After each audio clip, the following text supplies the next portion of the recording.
वज़ीर-ए-आज़म नरेंद्र मोदी ने कौमी एकता दिवस पर खिताब करते हुए तमाम लोगों को मुबारकबाद पेश की। इस मौके पर वज़ीर-ए-आज़म ने कहा कि सरदार वल्लभ भाई पटेल ने हमेशा मुल्क के मुफाद को तरजीह दी थी और सरदार पटेल मुल्क के शहरियों के दिल में हैं।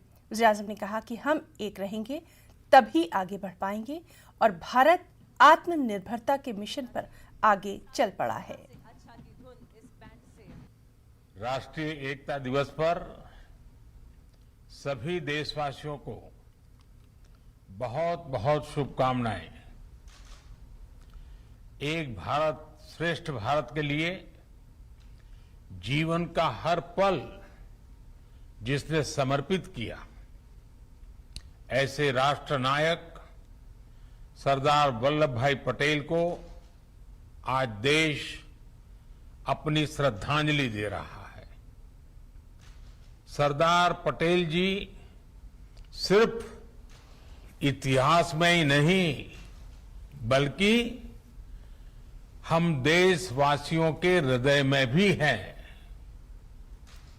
आज देश भर में एकता का संदेश लेकर आगे बढ़ रहे हमारे ऊर्जावान साथी भारत की अखंडता के प्रति अखंड भाव के प्रतीक है। ये भावना हम देश के कोने कोने में हो रही राष्ट्रीय एकता परेड में, स्टैच्यू ऑफ यूनिटी पर हो रहे आयोजनों में भली भांति देख रहे हैं।